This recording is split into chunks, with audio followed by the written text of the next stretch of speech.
Good evening, everybody, and welcome back to the 2026 FIFA World Cup Speaker Series presented by the American Center in Moscow. We are just over 50 days away from the start of the 2026 World Cup.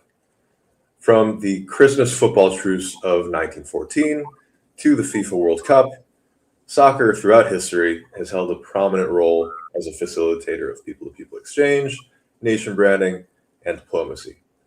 Yifei Kevin Niu, a student at Harvard University and a researcher at the Ash Center at the Harvard Kennedy School, is the author of the new book, The Diplomatic Arena: Untold Stories in International Sports.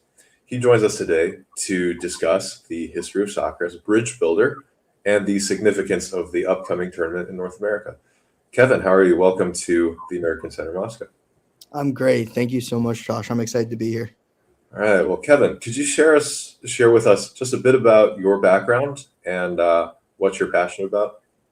Yeah, sure. Currently, I'm a student at Harvard, but I've always loved sports throughout my whole life. It's been a through line for all the things I've done. I played tennis growing up, and then I did a lot of sports journalism. And now my passion really lies in the intersection of sports diplomacy, and this kind of storytelling.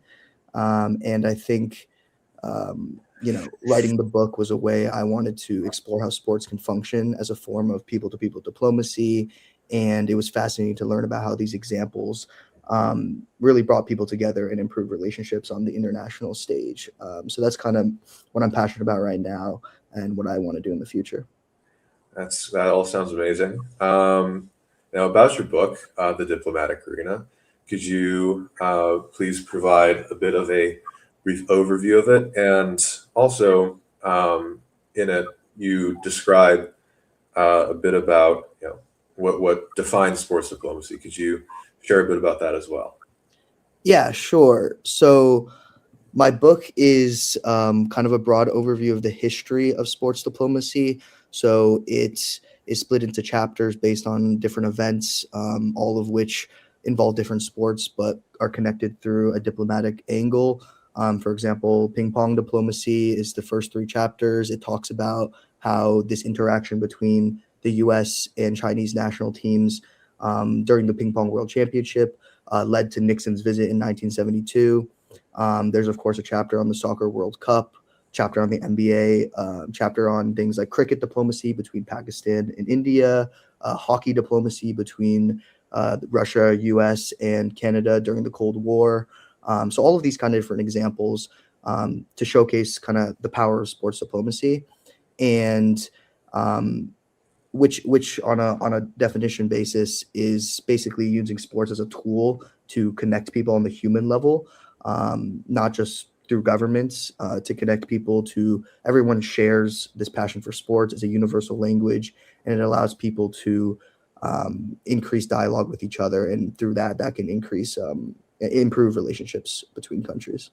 Absolutely. That's why we talk about sports here. Now, in your book, as you said, you describe a lot of the history of sports as a venue for diplomacy, with the FIFA World Cup being our main point of interest here.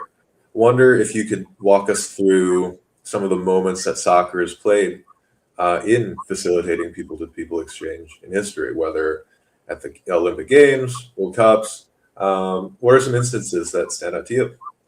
Sure. Yeah, I think you mentioned at the start the 1914 Christmas Truce. I think that's a great example where soldiers during World War One informally created a ceasefire in order to play soccer, kind of in no man's land with each other. I think you hear a story like that, it sounds pretty shocking, but it kind of speaks to the power of a sport like soccer that everyone wants to play, and it's a moment to pause. It's a moment to really just connect with each other. I think looking at the World Cup, there's many examples. One that stands out to me is 1988. The victory by France, I think, was the first time where France really showed that a multicultural team was a symbol of national identity. I think that was big for France. I think another case with like Drogba and the Ivory Coast team in the mid 2000s during the Civil War. That was a platform for Drogba to kind of speak about helping create peace through the World Cup. And I think World Cups just generally function as diplomatic stages where nations can engage in a lot of these soft power competitions. They can highlight their cultures, their nations, their values to a global audience. And I think that can a lot of the times lead to conflict resolution, but also just, an increased global presence. So, what do you think it is about soccer in particular that makes it such a global influence? I think soccer does a great job compared to a lot of other sports in terms of accessibility. I think anyone can start playing soccer or learning soccer by just having a ball and in space. And I think that's easily, you know, you can easily bring a ball over to a different country. It can spread across borders very easily. People can connect with it. I think it has a long history, and it's been embedded in a lot of local cultures, while also having this universal structure, which I think also helps create kind of this local and international community, this international connection. And I mean, you can see in the US, it's growing rapidly, but everyone in Europe or in South America growing up with a ball, they'll play in their yard, they'll play with their friends, they'll play during school. So I think it's the accessibility and the simplicity of it that makes it so popular. Yeah, that definitely resonates with me. I remember growing up, I'm a hockey player, so growing up, my parents, they wanted to push me in different directions, and Yeah. I ended up sticking with like the most expensive sport a kid could find. They were always like trying to send me off to like soccer camps just to try to see if they could get that going for me.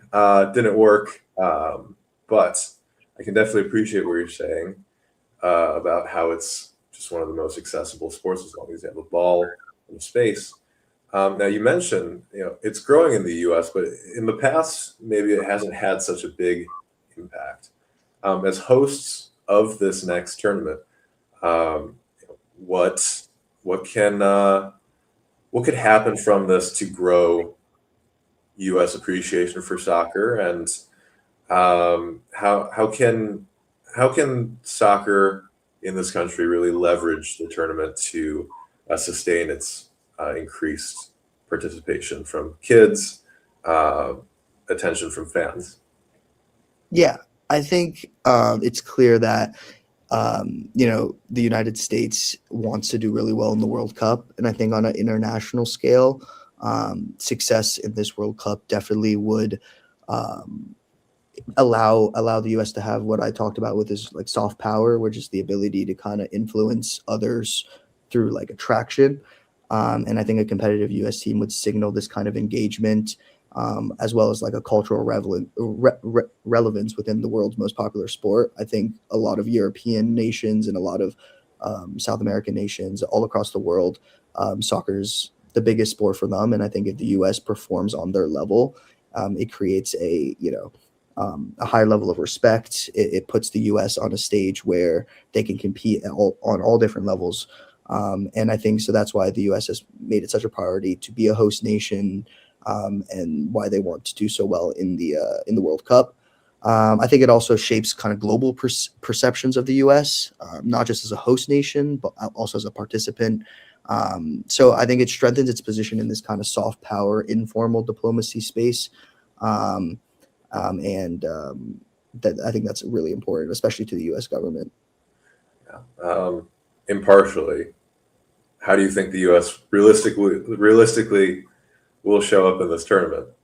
Yeah, I think it's hard to predict anything in the World Cup. I was thinking also. I think especially this year and as time goes on, I think the gap between countries is getting smaller. So I think there's a lot more unpredictability. Um, I'd like to see them make it out of the group stage for sure. Maybe a quarterfinal. I think a lot of I think US fans would go crazy for that. I think US fans are going to show up to all the matches. I think that's going to help. I think the US, we're definitely a country of patriotism where if fans are united, I think the players play better. The players get more into it. So I think that's going to help us, and I could see us making a quarterfinal run here. Okay, that all sounds great to me. Yeah, I think so. So, in your book, you say that Sports provide moments that can shape global perceptions, showcase national values, and contribute to the broader context of international relations by influencing how nations and peoples view each other. Now, we've talked a bit about what it would mean for the US to have a good showing this year. I want to just draw I want you to describe to me, what is the difference between something like nation branding and changing perceptions versus the actual diplomatic approach, the exchange that's facilitated by sports. I think this term of sports diplomacy can be a bit nebulous, even as it's gained traction. But what are these different component parts, and how do they all interact together? Yeah, I think the informal diplomacy part goes back to this level of human connection. I think when you think of international relations, you think of diplomacy, you think of governments, you think of politics, you think of economic policy, you think of a lot of these hugely debated issues, where I think there's this underrated second level below that of human connection, where especially in this age of social media and AI, where we I think we lack a lot of human connection, we lack human dialogue, and I think sports comes in as a perfect way to increase that. I mean, sports doesn't exist without its fan base. It's not something that's going to go away. I think it's something that's going to become even more popular because people are going to crave that connection with each other, sitting in the stadium together or being part of a community, being part of a fan base. I think that increases human dialogue, which is what I talk about with people to people diplomacy. And a lot of the times, the impact of that is hard to see, because it's more of increasing cultural understanding between each other, changing perceptions of, for example, a US citizen might have a certain perception of a country. But if they're connected through a sport, that perception changes. I think a lot of that impact kind of is hard to see. I think more on the diplomatic scale, there are examples of clear influence sports has played. The World Cup is a great example of an international platform, as well as the Olympics, where we've seen countries boycott the World Cup. We've seen countries boycott the Olympics as a way to send a message, that whether it's with a conflict or whether it's with different kind of issues with the host nation. It's a sports as a platform where everyone is watching, and so it's a place where you can make a diplomatic statement. I think there, in that level, there is a more concrete message that's being sent. Where on the second level of human connection, it's more informal. So it is kind of a hard thing to see. But I think in both scenarios, it's clear that sports kind of provides that platform for both the informal and formal kind of diplomacy. That makes a lot of sense. I love what you say about how it's something that's a little harder to see on the surface, but it's definitely it's got its impacts below the surface.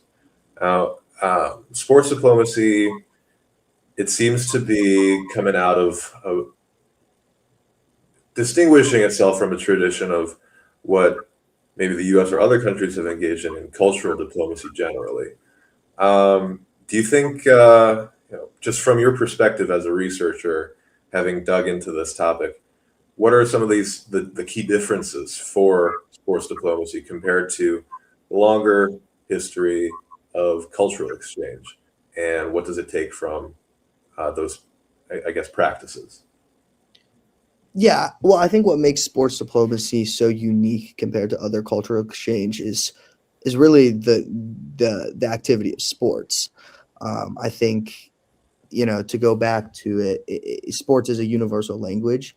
I've talked to an Olympic swimmer who clearly described how she was able to communicate with all the other Olympians.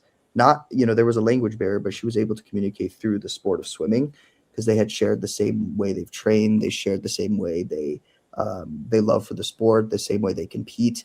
I think there's really nothing else. There are a lot of other examples of people to people diplomacy. I think music is another big thing. Art is another big thing, but sports in particular has such a long history of influence locally, also internationally, where everyone loves sports. Every country loves sports. Every country cares about sports, and I don't think there's another kind of activity that is united in that way, where no matter where you're from or no matter how you grew up, you're all connected through this one activity. I think that's where all these kind of different diplomatic relationships come into play. So that's why I think sports has the most potential compared to other cultural exchanges, where there might be a less of a connection there. You don't really need to explain the love for sports, and I think that makes the difference. Totally. Yeah, I think that universality of the language, wish I had a better term for it, but just like that common language, I mean, you can see it in the exchanges that maybe the U.S. Sports Envoy program does for kids, right? Like, Exactly. kids understand it, so in that sense, it makes it universal. Now that we've talked a bit about the mechanics of sports diplomacy and why it works, I want to bring it back to the World Cup in 2026. Why does a host country like the U.S. bid for one of these tournaments? What is it beyond just getting eyes on the stage? Why does the U.S. Why would a country like the U.S. want to put something like this together and collaborate for the first time in tournament history with neighboring countries to co-host? Yeah, I think that's a great question. I think countries bid for the World Cup for a combination of reasons. I mean, I think if you think about it economically, it brings tourism, it brings investment, there's infrastructure development. But obviously, I think politically, it offers a platform, like we talked about, to enhance this global standing. And it's a moment of national pride. I think it's a moment to bring the country together. I think everyone wants, America is going to be extremely united during the World Cup. Everyone's going to be cheering for the same thing. It's this. I think that also speaks to the power of sports. It's this ability for you to be part of a community that you feel passionate for. I think that's why a lot of people turn to sports. And I think, actually, interestingly enough, within the U.S., it provides a lot of cities with a chance to showcase themselves. I actually recently was at a talk with Mayor Lucas, who's the mayor of Kansas City, who is one of the 13 host nations for the World Cup. And he was talking about how Kansas City, compared to a lot of cities like Chicago, New York, are definitely less known in the U.S. But the World Cup has been an opportunity for him to showcase how well Kansas City can execute on things like transportation or welcoming people in and out of the city. I think he really saw the potential of the World Cup to put Kansas City on a more international stage as well as a national stage within the U.S. And it was really rewarding to hear that a lot of mayors are thinking about it in that way. So I think it does boil down to this ability to use the World Cup as a platform to showcase your city or your state or your country on a national stage. And I think thinking about Canada and Mexico in collaboration with the United States, I think it takes an unprecedented level of coordination, but I think it also shows a sense of unity between the three countries.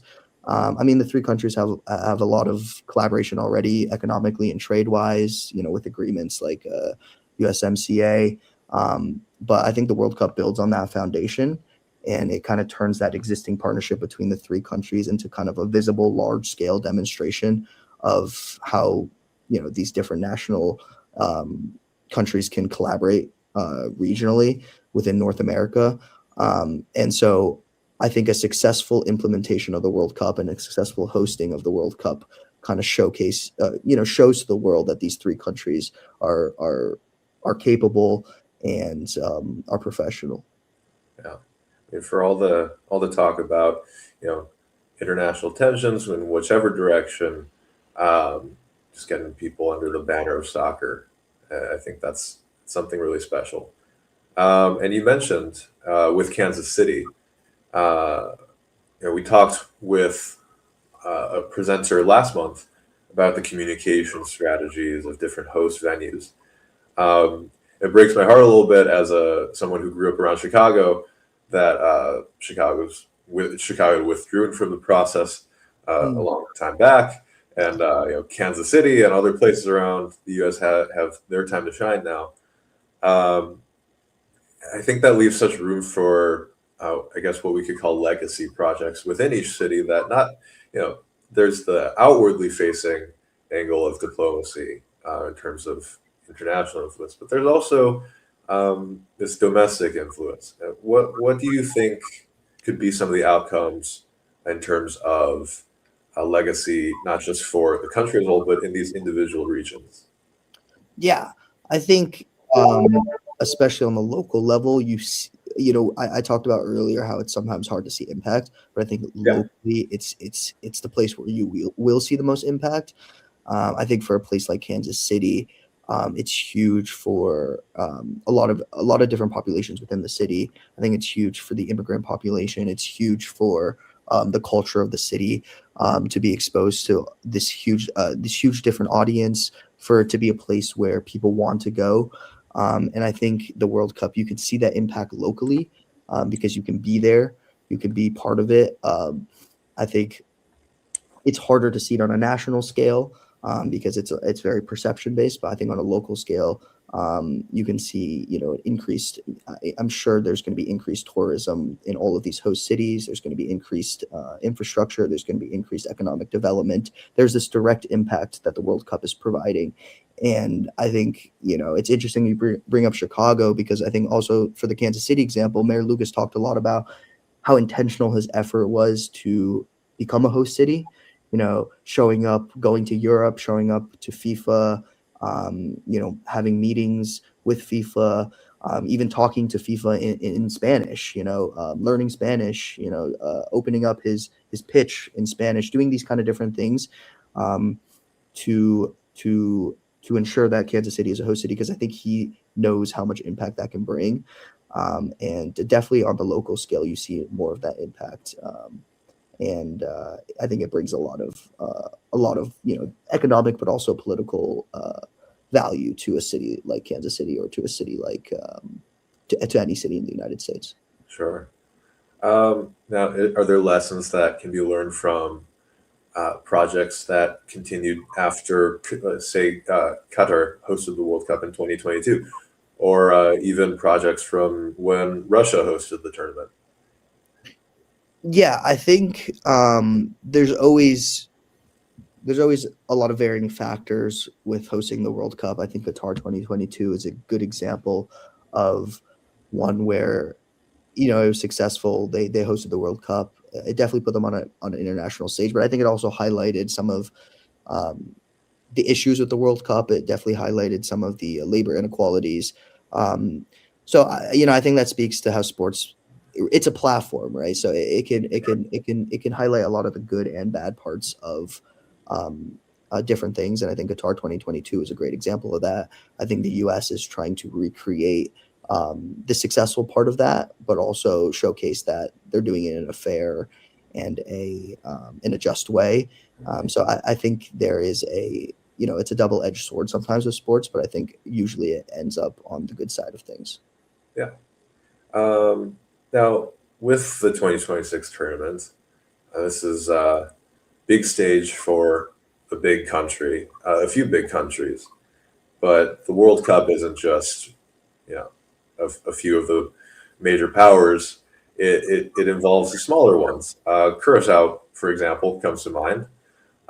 What does it do for these small countries to compete alongside uh, major powers? What are the implications for their diplomatic reach? Yeah, sure. I think it's the World Cup and the Olympics are the two examples I think most for this. I think you see many times a country like, for example, like Nigeria. This is the Women's World Cup, but Nigeria making the quarterfinal was huge for the country. I think it was huge for soccer in Africa. It put them on a national stage where European countries were thinking, "Oh wow, now I actually have to prepare. I have to make sure I have to prepare against these countries. I have to treat them like I treat other European countries." And I think it allowed African soccer to, on an economic side, receive more funding, receive more attention, but also more respect on a global stage. And I think it goes the same for Olympics. It goes the same for this year's World Cup. For smaller countries that don't have much leverage in sports, have much leverage economically. I think it's a place where the athletes can take their national pride and put it on a stage. I think that's why they compete so hard. They feel that pressure. They feel that need to represent their country, and all those stories where those players do well, it always puts their country in the headlines. The country receives more attention, and through that, their soccer programs, their sports programs expand, their economic programs expand. It does a lot for them, and so I think these competitions are there's a reason why there's so much investment in these competitions in a lot of these smaller countries, because it's a way for them to quote unquote jump the ladder, or um, really increase their presence. Sure.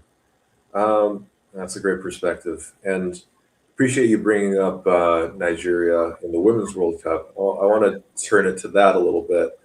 Obviously, the next Women's World Cup tournament will be held next year in Brazil.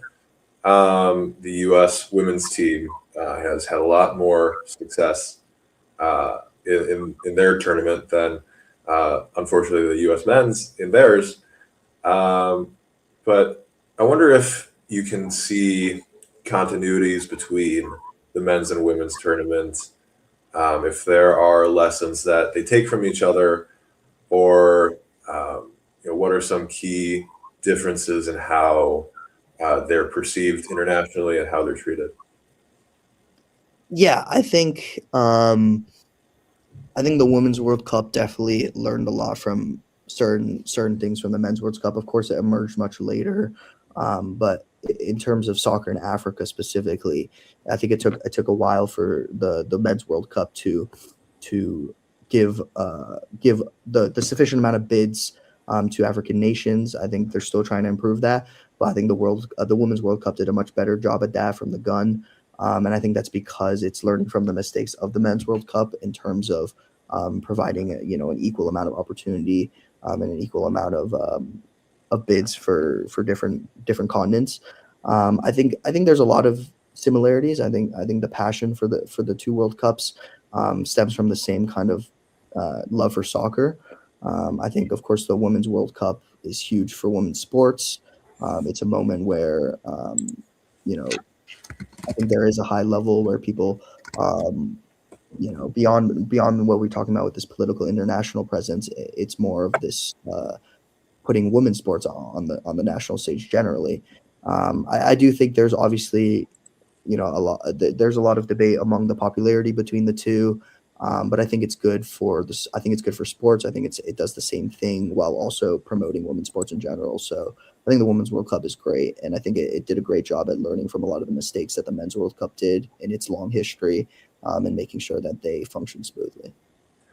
Do you think there are any lessons that the Men's World Cup is taking from when, or the U.S. hosting the Men's World Cup? Do you think there are lessons that are being taken from 1994 when the U.S. last hosted, or uh, has it changed so much that maybe it's not so applicable? Yeah, I think I think hosting previously in 1994 is huge in terms of a lot of the logistical work. I think having that experience helps with kind of hosting anything. Um, but I do think, of course, the United States has changed a lot. I think the global landscape has changed a lot. I think soccer has changed a lot. So I do think it's definitely a different environment, and it's a different build up to the World Cup than it was in 1994. But I think just having that experience provides the confidence to implement it successfully. Great.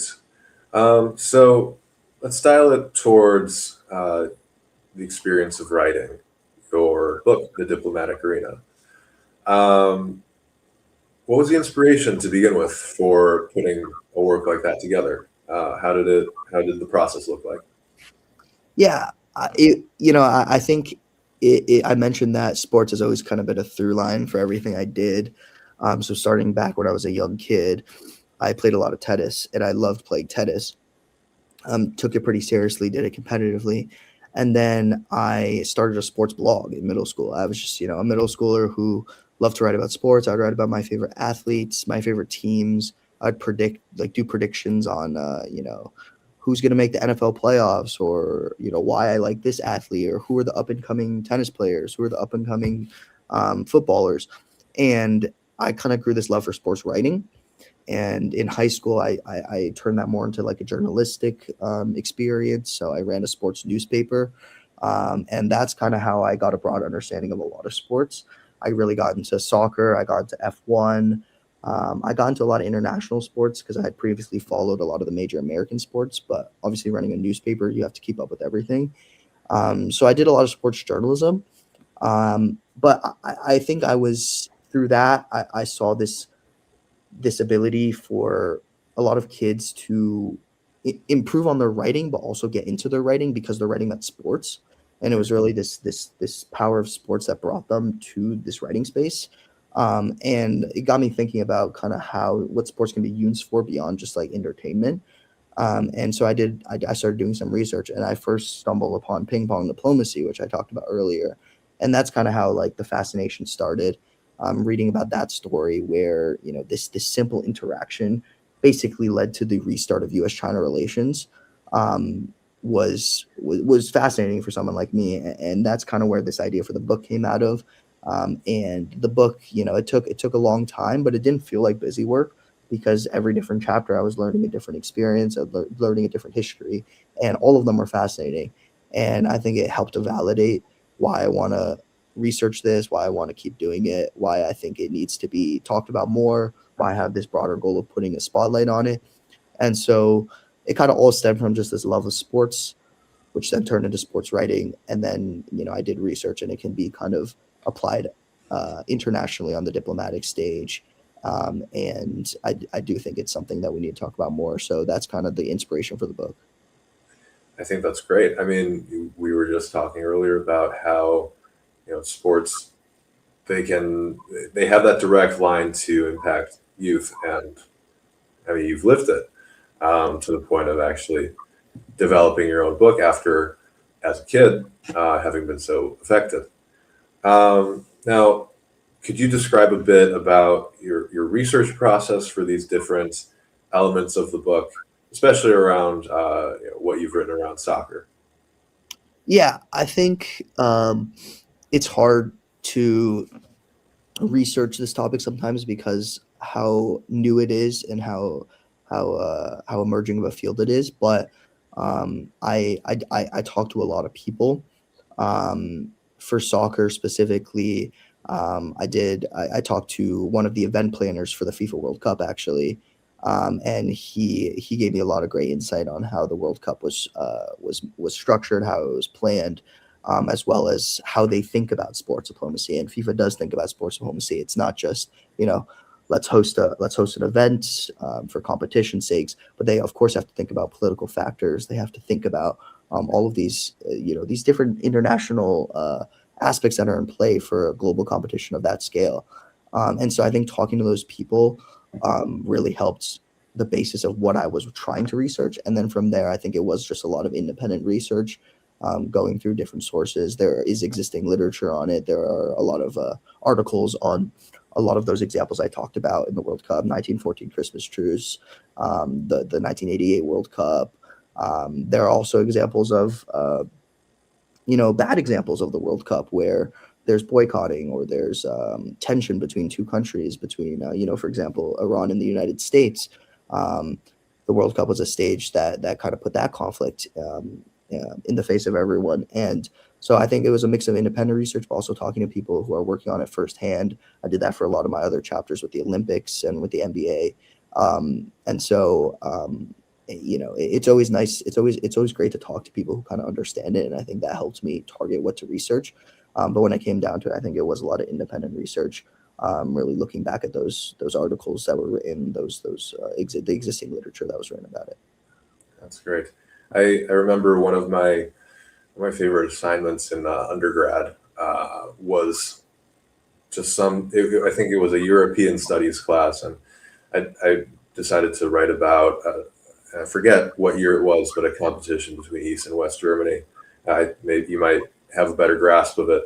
But that was such an introduction to me for how soccer, just this universal language, could really transcend like the literal, you know, manifestation of Cold War tension between East and West Germany.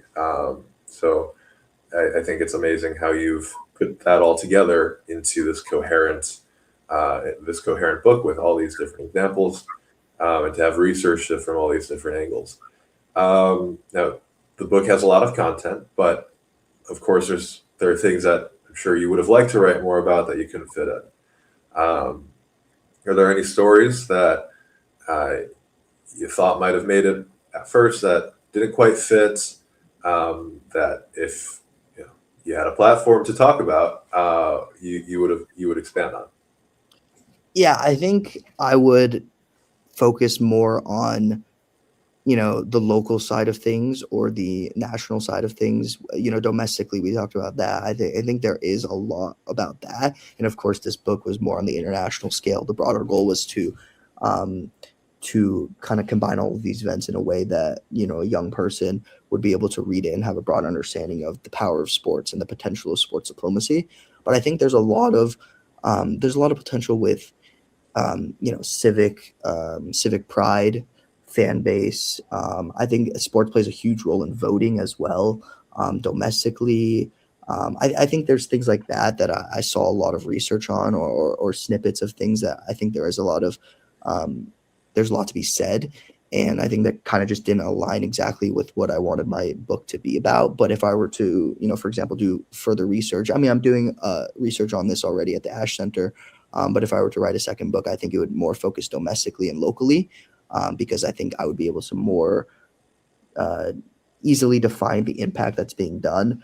I think also a lot of the conversations I would have with those people on the local and domestic scale would be extremely interesting, and it's something that I would want to do in the future for sure. Um, so I think that's kind of where I would go next. Amazing.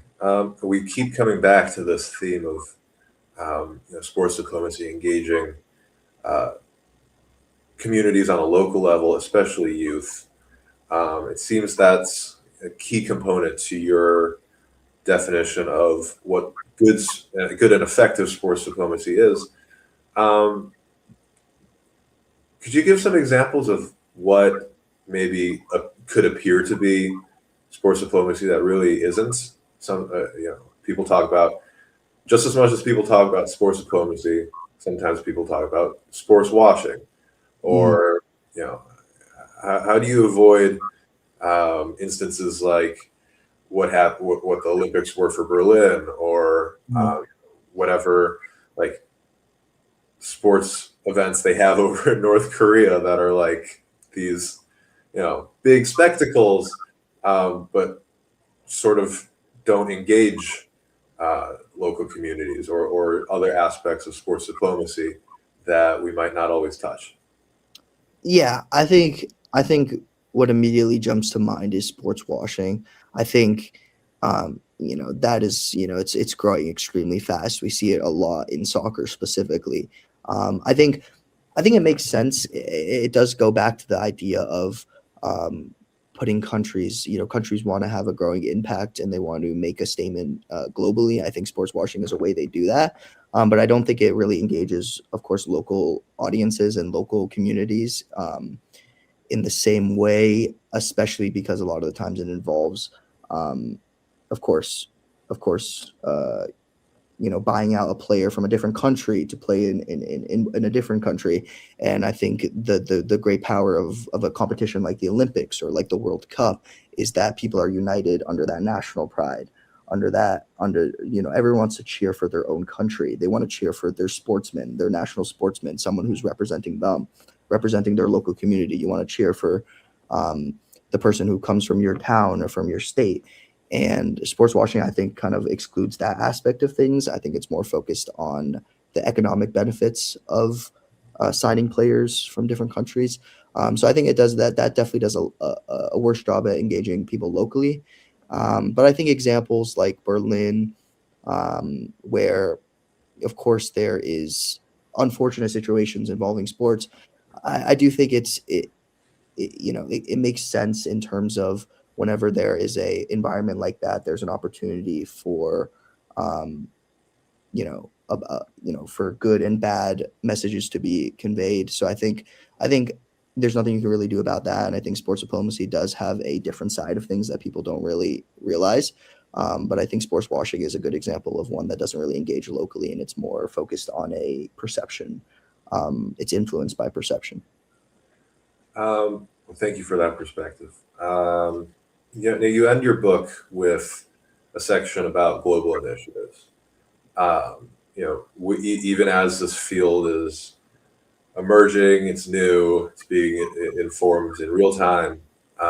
You have different parts of governments around the world that are investing in sports diplomacy. Could you give some examples of what these are? What some positive trends have been in terms of states really investing in and looking into this potential, the potential of sports? Yeah, I think it's more and more programs are popping up. I think in my book I mentioned some, like, the sports diplomacy division in the United States. There's programs in the UK, the International Inspiration Program. Japan has a program for Sport for Tomorrow. There's a development sport program in Australia. I think there's a lot of programs that are emerging that talk more about using sports to connect people. I think some are focused locally, some are focused internationally. I know, the U.S. has a state diplomacy initiative. And I think the next step for a lot of these programs is increasing the team size, increasing the budget. I think a lot of them, unfortunately, have a very small team. They also have a very small ability for influence just because of the focus. I think a lot of them get overshadowed by a lot of those bigger issues I've talked about. So I think there needs to be a dedicated team focused on these initiatives to progress them. And I think that's kind of the next step. But I do think there's a lot more popping up internationally in a lot of different local and federal governments for sure. Sure. And what about on the private side? I mean, does the MLS, for example, in the U.S., do anything to coordinate or even coordinate through the World Cup with the sports diplomacy division, as you mentioned? Yeah, I think a lot of private leagues and organizations are working more directly with the government. I think MLS is a great example, but I also think an organization like the NBA has done a lot of work trying to expand globally into China. They have an NBA China division, and I think they do a lot of work with the government in terms of dealing with of course, there's legal implications of that. And so I think there is a lot of collaboration that's happening between the public and private sectors. I think that's a great thing to bring up. I think that's something I would also want to explore more for sure as time goes on. But I do see that coming up more and more, especially for sports like soccer and for a lot of the main American sports. Sure. Yeah, I've I was talking recently with somebody who was partnering with facilitating a partnership between the NFL and sports diplomacy, and I find it so interesting when these private entities who aren't necessarily focused on community engagement or youth development, they'll still invest in this, and in future work, it would be great to understand what these approaches are and what these incentives are. Now, going into some questions from the audience, would love to know from our first viewer is soccer especially powerful for diplomacy, or can other sports have that same impact? Yeah, I think soccer is definitely one of the most impactful sports. I think other sports can definitely do it, but I think soccer. This goes back to the reason why sports diplomacy is. There is that potential for connection. It's because people understand it, and I think people globally understand soccer the best. I think soccer is the most popular sport in the world. There are the most fans. The World Cup is the biggest sports competition, and I think because of that, soccer has the most impact. And I think going forward, soccer will have the most impact, especially with its growing influence in the U.S. And in other countries as well. But there are, I think other sports make a lot of impact as well. I think basketball is a great example. I think basketball is a growing sport in Asia, and between U.S. Asia relations, it's a huge way to increase dialogue between them. I mentioned cricket is huge between India and Pakistan.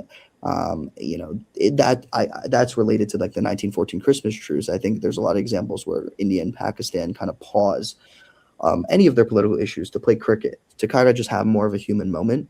Um, and I mean, of course, cricket is huge globally as well. I think the Olympics, of course, makes a huge impact, and that has a lot of different kinds of sports and a lot of smaller sports. But because it's on the Olympic stage and you have your national sportsmen competing, people get really into it. For example, figure skating. Figure skating is huge every Winter Olympics, so I do think all sports have potential for impact, but soccer definitely, just because of its global audience, has the potential for maybe the most. Yeah. Do you think there's any relationship in the sports diplomacy efforts between this World Cup and what'll be hosted in LA for the Olympics in 2028? Yeah, I see a lot of overlap. I think it's the same concept of the benefits that the United States can have if they successfully host the World Cup versus hosting the Olympics. I think it goes back to global perceptions. It goes back to those economic benefits. It goes back to those local initiatives that can be impacted. So I see a direct overlap between those two for sure. Sure. All right, question number two from the audience. What's one story from your book that has stuck with you the most?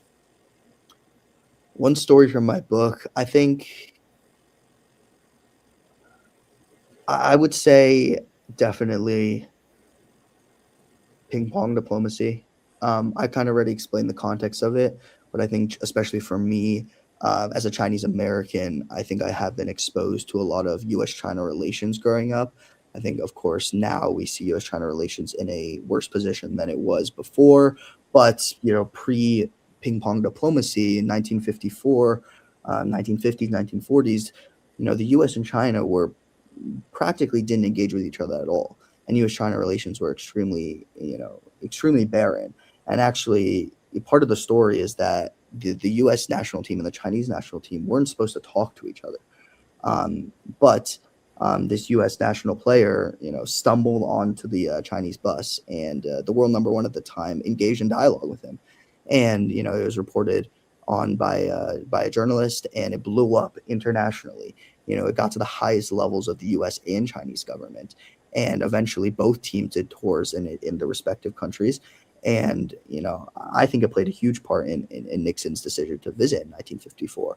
And so I think, especially with my background, it spoke to me as like, wow, like that's something maybe we need today, because again, now the relationship is rocky again, and one of these interactions can happen where maybe it can lead to another presidential visit, or it can lead to more dialogue that then sets up the next few decades for a better relationship. So I think it was that moment that spoke to me culturally, but also I saw a direct implication of how it can be used for the future. Totally. I think that is very meaningful. I'm glad you bring up your cultural background too. I think that kind of personal connection is important. Now, is there anybody that you interviewed for any of these sections that particularly stuck out to you? Yeah, I think I interviewed actually the CEO of the Nixon Foundation, they were celebrating the anniversary of ping pong diplomacy actually, and it was cool to see how much I think President Nixon specifically was proud of that moment. I think he viewed that as one of the highlights of his presidential career. And it's nice to see that, a foundation or a president valued one of those interactions so much. And I think he sees that potential in sports, and I think um, the Nixon Foundation did a great job at continuing to preserve that legacy and making sure that it stays, those two things stays very aligned. So I think the conversation with him was great to hear that foundations like the Nixon Foundation are thinking about that, and it was such a moment of pride for one of our presidents, and so that was rewarding to hear, and it was of course extremely useful for my chapters on ping pong diplomacy specifically. Sure. Any trends that you're looking at that you're keeping up with as we approach the tournament? Anything you're particularly looking forward to? Yeah, I think there's a lot of different trends. I mentioned earlier, this trend of, I think the gap between all the different countries is closing. So I think there's going to be upsets. There's going to be unpredictability. I also think there's a huge rise of younger players in soccer. I mean, we see examples of 16-year-olds, 17-year-olds emerging, playing on the global stage, being centerpieces of their teams. So I think it's always great to see young players competing. I think it's changing the pace and style of the game. More as a sports fan, talking like um, I think the sport's becoming flashier. I think it's definitely less pass first. And I also think there's going to be a bigger implementation of science, of data, of statistics. This whole sports science, the sports analytics side of things. I think that's an increasing field as well. And I think we'll see that more during this World Cup and future competitions for sure. Great. No, that sounds awesome. I mean, with the moving away from pass first, like you said, um, keeps the game faster paced. As a hockey player myself, I can certainly appreciate that. Um, anything that you think in particular that'll make this upcoming World Cup very unique, besides all the things we've talked about before? Anything that stands out to you in terms of, say, the teams participating, or where certain matches will be hosted? Yeah, I think it will be interesting to see the expanded format of the World Cup. I think we have more teams than we've ever had before. So there's more opportunity for things to happen. There's more opportunity for, I mentioned upsets. There's more opportunity for drama. There's more opportunity to see smaller countries on the global scale. I think I am really interested to see all the different host cities and the differences between them. I think there will be ones that handle, the logistics of the World Cup better. I think that's something I'm looking out for. But I think I think the World Cup, every time it comes around, it's always I think it's going to feel like a national holiday. I think people are going to be watching it during work, during school, during anything. So I'm excited to really feel that unity among people, for everyone to be talking about it. That's what I'm really looking forward to. Um, I think that applies to any World Cup, and I think definitely in North America, there's this emphasis on being united as a country, rooting for America. I think it'll be exciting to see how America does today in this World Cup, especially because we're hosting it. I think we have a much stronger team than we've had previously, and so I think I'm excited for that. But I think what makes it unique is definitely the expanded version. Sure. Which I believe they're carrying on into uh, the Women's World Cup in the U.S., I think in 2031. At least is what I've heard. So hopefully it goes well and continues to be the case. Um, are there any memories that you've had of soccer specifically, or the World Cup tournaments of the past, that have really stuck with you? Anything that you remember very fondly? Yeah, I think. I mean, I would say the last World Cup was a very fond memory of mine. I think um, seeing someone like Messi, who everyone is a fan of, kind of complete his career was a moment where I actually, honestly didn't love soccer as much as a child, because I thought it was, it was slow paced. You only see a goal every 30 minutes. But I think last World Cup definitely solidified to me, like, I understand why everyone loves soccer, and why it's such a uniting force for fans because everyone wanted Messi to win. There's kind of just this energy and vibe around it. And the way that game went down, I don't think I've ever kind of experienced a sports atmosphere like that or a tension like that ever. And so I think it kind of solidified the difference between my perception of soccer earlier versus now, and it was clear to me that it was it was it was a moment to remember for sure. Sure. Do you think guys like Messi or just the players in general think about sports diplomacy? Anything that you comes across their minds when it comes to these international games like that? Yeah, I think Messi. It's hard to know if someone like Messi does, or I think there are definitely athletes that do. I think you see it. You see examples popping up more and more where athletes are talking about it, where sports executives are talking about it. Um, I think it's definitely something that athletes should think about more. But I do think that they're focused on competing at the highest level, at doing what they love. And so I think it comes kind of secondary to that. But I'm sure there are athletes thinking about it. And, I hope Messi's thinking about it as well, because of course he has the influence to make a huge impact.